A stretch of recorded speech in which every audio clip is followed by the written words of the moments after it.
Gara-gara ing jaman panggoda merga akeh manungsa wekasan padha regejekan rebut panguwasa. Sing tuwa padha Jawa, sing nom padha rebutan wanita.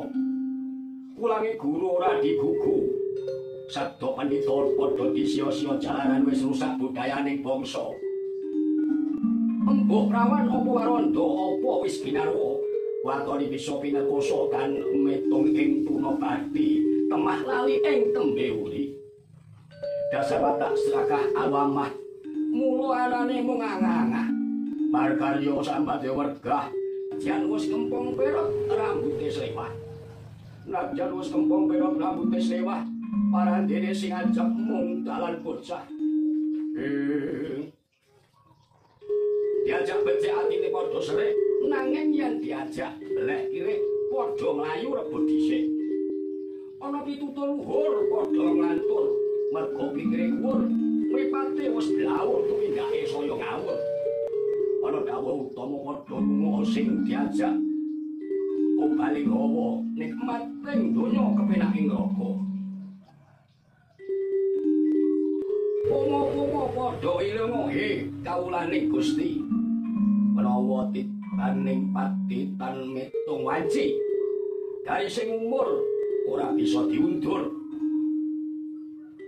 Bebasan urip mung mampir ngombe. Mula mung lari bejaning dhewe-dhewe. Jemeduling para kawan langgung angsung pangalipur ing tengah-tengahing prapatan. Suka pari suka mring kancane.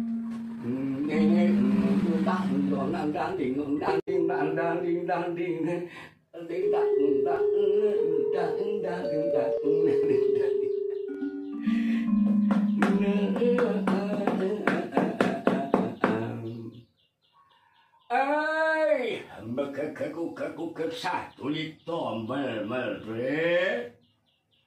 Nala Wigareng Petruk Bagong. Anak-anakku sing ganteng-ganteng, anakku sing soleh-soleh. Piye kabarmu dole? Lah yo padha api-api wae. Kene jagongan karo ayah. Ayah Semar ning kene. Ambegegek satulita memel dule. Iki wis padha karo suarane Semar apa urung. Yen tak gagas suaraku iki ya meh padha karo Semar tak omongono. Gareng.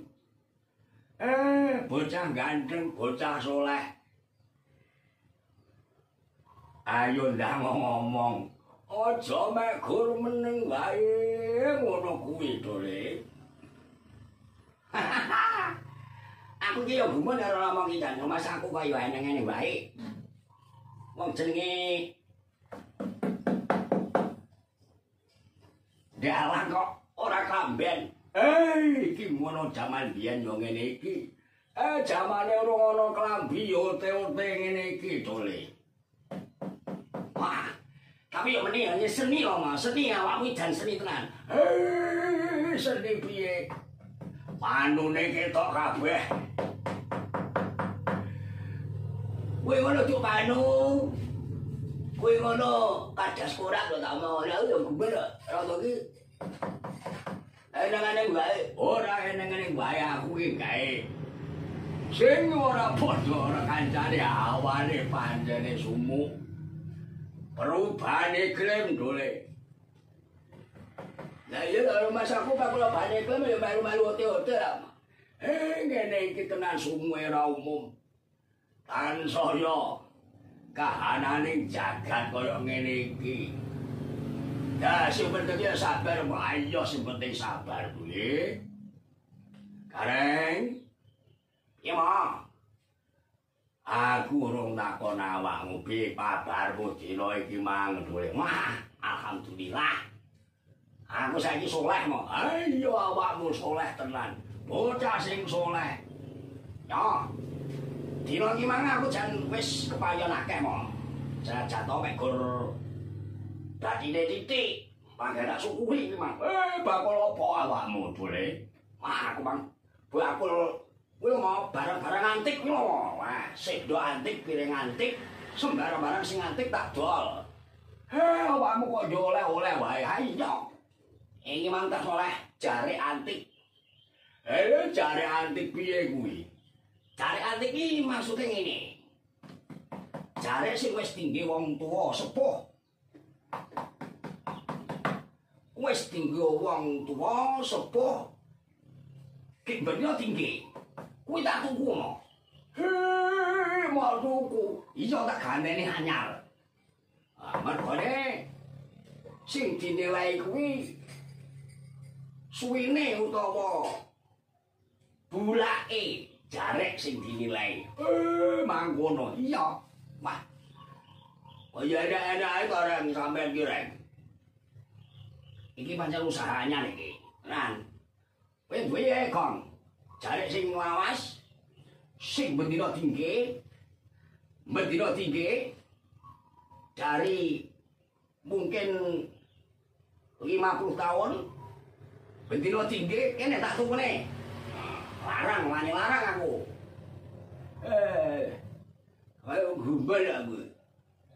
Gayane nang-nang orang awakmu rek. Aku sih gak padha kancane.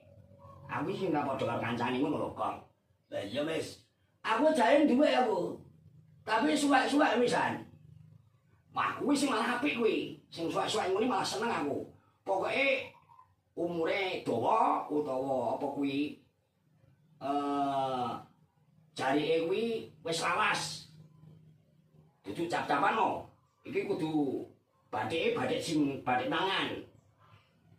Aku duwe aku kuwi nang omah kuwi. Akeh kuwi nek bojoku kuwi. Karo nek tanggoku ya enak kuwi. Aku tau anu apa kuwi. Tau tak colong. Oh mangsa kok pagae. Ayo wis. Kowe wis oleh rezeki dina iki mang gareng. Wis. Alhamdulillah payon jare loro. Lah ya ngono kuwi sing nuku sapa? Wah, iki sing nuku Toris to. Toris wong luar negeri. Wah, sing nuku wong luar negeri tenanan iki. Ora mek goro-goro aku. Iya. Ya sing tak gumune wong luar negeri kok ya gelem. Wah, dikolek ngono kuwi. Sing dikolek sing lawas-lawas ngono lho, Kang. Oh, ngono ya. Iya. Awakmu lek duwe barang-barang antik, wah. Seterno aku tak tuku larang. Aku ki nang omah duwe sendok. Duwe piring. Ya duwe pokoke barang-barang antik akeh aku nang omah. Nek ora tak dol, piring malah piye gak kepadang. Mau tak gandani anyar piye? Mau tak gandani anyar. Aja, aku seneng e. Piringnya piring beling asli kok. Gayan made in Cina. Amang made in Cina to ngono. Ya wis. Mo. Aku ya nuwun idi pangastune. Jaluk dongane, Mo. Iya. Wong tuwa iki sine mek ndonga. Muga-muga anak-anake sukses kabeh. Dadi bocah sing saleh lan salehah. Ah, ya. Petro, piye kabarmu, Tro? Alhamdulillah, Mo. Dina iki mau aku wis ya paling ora iki usahaku iki Bang wis tak tekuni. Mergane piye ya jenenge usaha peternakan iki lek ora mendina diparani ya dadine ora apik, Mo. Saiki awakmu ternak apa? Aku ki saiki ternak wedhus, kelinci, terus karo wis pokoke para hewan-hewan kuwi tak ingu. Mengko lek wis rada gedhi ya tak dol neh. Pokoke bathi tak dol ngono, Mo. Ya apik kuwi, Dole. Wis pokoke sing penting donga dinuka usaha. Aja lali berdoa. Mangkono ya Petro. Ya Mo, wis pokoke aku aku nyuwun dongane sampean muga-muga usahaku ki lancar. Iya. Heeh, tak dongake lancar. Muga-muga hari ini dan seterusnya akan mendapatkan berkahnya ngono duwe. Kari Bagong. Piye Bagong kabarmu, duwe? Lah aku ki ya gak meneng kok. Aku ki saiki ki dadi tukang petong. Petong piye maksud aku dadi makelar. Makelar apa ae ngono.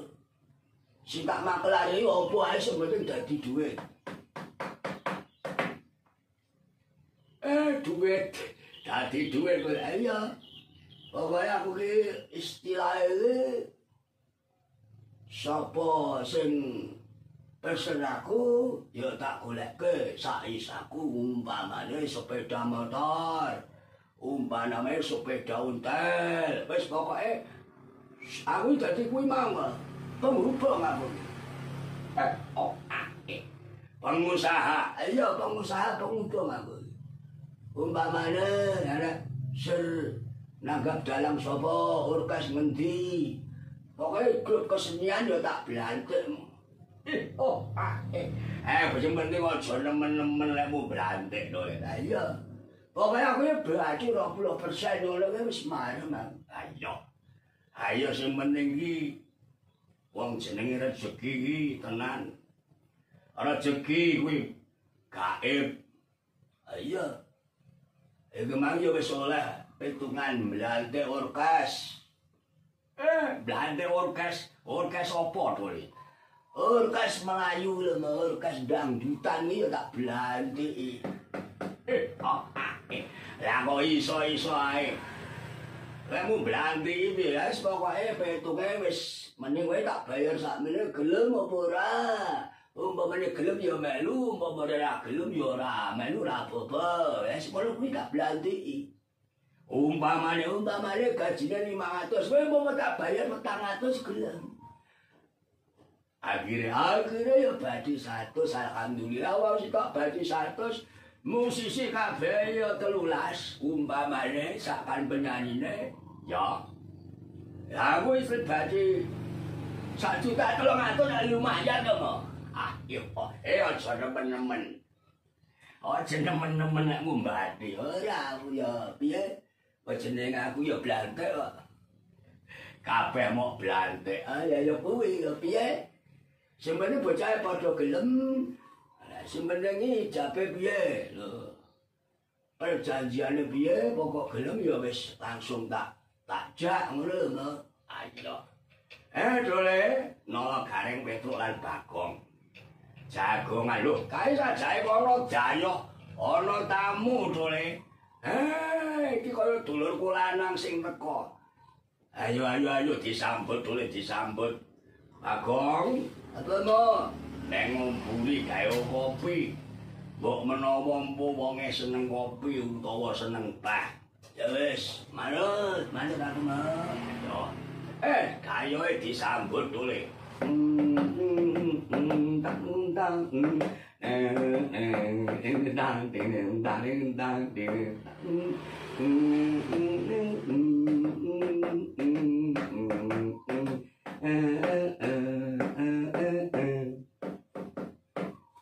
Ngene iki jamane ora ana klambi ote-ote ngene iki dole. Wah, tapi yo meni hanya seni lho Mas, seni awakmu jan seni tenan. Seni piye? Panune ketok kabeh. Kowe ngono cuk panu. Kowe ngono kadas korak lho tak mau lha yo guber rada iki. Enengane wae, ora enengane wae aku iki gawe. Sing ora padha ora kancane awane panjene sumuk. Perubahane klaim dole. Lah iya kalau mas aku pak kula bane klaim ya malu-malu ote-ote lah. Ngene iki tenan sumuk ora umum. Tansaya kahanane jagat kaya ngene iki. Nah, sing penting ya sabar, ayo sing penting sabar kuwi. Kareng. Piye mo? Aku urung takon awakmu piye kabarmu dina iki mang duwe. Wah, alhamdulillah. Aku saiki saleh mo. Ayo awakmu saleh tenan. Bocah sing saleh. Ya. Dina iki mang aku jan wis kepayon akeh mo. Jatuh mek gur dadine titik. Pangeran syukuri iki mang. Bakul apa awakmu boleh? Wah, aku mang bakul kuwi mau barang-barang antik kuwi lho. Wah, sendok antik, piring antik, sembarang barang sing antik tak dol. Awakmu kok yo oleh-oleh wae. Ayo. Iki mang tak oleh jare antik. Jare antik piye kuwi? Jare antik iki maksude ngene. Jare sing wis tinggi wong tuwa sepuh. Wis tinggi wong tuwa sepuh. Ki bener tinggi. Kuwi tak tuku mo. Mau tuku. Iso tak gandeni anyar. Mergone sing dinilai kuwi suwine utawa bulake jarek sing dinilai. Mangkono. Iya. Wah. Kaya enak-enak to Reng sampean ki Reng. Iki pancen usahanya iki. Nan. Kowe duwe Kong. Jarek sing lawas sing bendina tinggi. Bendina tinggi dari mungkin 50 tahun. Bendina tinggi kene tak tukune. Larang, wani larang aku. Ayo gumbal aku. Penggayaan neneng-neneng orang awakmu Reng. Aku sih nggak padha kancane. Aku sih nggak padha kancane ngono lho, Kong. Lah iya wis. Aku jare duwe aku. Tapi suwek-suwek wisan. Wah, kuwi sing malah apik kuwi. Sing suwek-suwek ngene malah seneng aku. Pokoke umure dawa utawa apa kuwi jarike kuwi wis lawas. Dudu cap-capan no. Iki kudu bathike sing bathik tangan. Aku duwe aku kuwi nang omah kuwi. Akeh kuwi nek bojoku kuwi. Karo nek tanggoku ya enak kuwi. Aku tau anu apa kuwi. Tau tak colong. Oh mangsa kok panggae. Ayo wis. Kowe wis oleh rezeki dina iki mang Gareng. Wis mo wis. Alhamdulillah payon jare loro. Lah ya ngono kuwi sing nuku sapa? Wah, iki sing nuku Toris to. Toris wong luar negeri. Wah, sing nuku wong luar negeri tenanan iki. Ora mek goro-goro aku. Iya. Ya sing tak gumune wong luar negeri kok ya gelem. Wah, golek ngono kuwi. Sing digolek sing lawas-lawas ngono lho, Kang. Oh, ngono ya. Iya. Awakmu lek duwe barang-barang antik, wah. Seterno aku tak tuku larang. Aku ki nang omah duwe sendok. Duwe piring. Ya duwe pokoke barang-barang antik akeh aku nang omah. Nek ora tak dol, piring malah piye tak padang. Ora gandane anyar piye, mau tak gandane anyar. Aja, aku seneng e. Piring beling asli kok. Gayan made in Cina. Tak mau made in Cina tak mau. Ya wis. Ma. Aku ya nuwun idi pangastune. Jaluk dongane, Ma. Iya. Wong tuwa iki sine mek gur ndonga. Muga-muga anak-anake sukses kabeh. Dadi bocah sing saleh lan salehah. Ah, ya. Petro, piye kabarmu, Tro? Alhamdulillah, Mo. Dina iki mau aku wis ya paling ora iki usahaku iki Bang wis tak tekuni. Mergo piye ya jenenge usaha peternakan iki lek ora ben dina diparani ya dadine ora apik Mo. Saiki awakmu ternak apa? Aku ki saiki ternak wedhus, kelinci, terus karo wis pokoke para hewan-hewan kuwi tak ingu mengko lek wis rada gedhi ya tak dol neh pokoke bathi tak dol ngono mo ya apik kuwi Dole wis pokoke sing penting donga dina usaha aja lali berdoa mangkono ya Petro ya mo wis pokoke aku nyuwun dongane sampean muga-muga usahaku ki lancar. Iya. Tak dongake lancar. Muga-muga hari ini dan seterusnya akan mendapatkan berkahnya ngono Dule. Kari Bagong. Piye Bagong kabarmu Dule? Lah aku ki ya gak meneng kok. Aku ki saiki ki dadi tukang petong. Petong piye maksudmu? Aku dadi makelar. Makelar apa ae ngono. Sing tak makelar iki apa ae sing penting dadi dhuwit.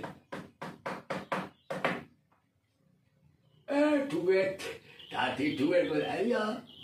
Pokoke aku ki istilahe iki sapa sing pesen aku ya tak golekke saisaku umpamane sepeda motor umpamane sepeda ontel wis pokoke aku dadi kuwi mau penghubung aku pengusaha iya pengusaha penghubung aku umpamane ana ser nanggap dalang sapa orkes ngendi pokoke grup kesenian ya tak blantik sing penting aja nemen-nemen lekmu blantik to ya. Iya. Pokoke aku ya berarti 20% ngono kuwi wis marem. Ayo sing penting iki wong jenenge rezeki iki tenan. Rezeki kuwi gaib. Iya. Iki mang yo wis oleh pitungan blantik orkes. Blantik orkes apa to iki? Orkes Melayu lho, orkes dangdutan iki ya tak blantik. Lah kok iso-iso ae. Lemu blantik iki wis pokoke petunge wis mending kowe tak bayar sakmene gelem apa ora. Umpamane gelem ya melu, umpamane ora gelem ya ora melu ora apa-apa. Wis kono kuwi tak blantik. Umpamane gajine 500, kowe mau tak bayar 400 gelem. Akhirnya ya badi 100 alhamdulillah wong sitok badi 100 musisi kabeh ya 13 umpamane sakan penyanyine ya aku wis badi 1.300.000 lumayan to mo aja nemen-nemen nek ngumbati ora aku ya piye jenenge aku ya blantik kok kabeh mau blantik ya kuwi ya piye sing penting bocah padha gelem. Sing penting iki jabe piye lho. Perjanjiane piye pokok gelem ya wis langsung tak jak ngono lho. Ayo. Dole nolok garing Petruk lan Bagong. Jagongan lho, kae sajae kono Jayo ana tamu Dole. Iki kaya dulurku lanang sing teko. Ayo disambut Dole disambut. Bagong apa mo? Nek ngumpuli gawe kopi. Mbok menawa wonge seneng kopi utawa seneng teh. Ya wis, manut aku mau. Gayoe disambut Dole.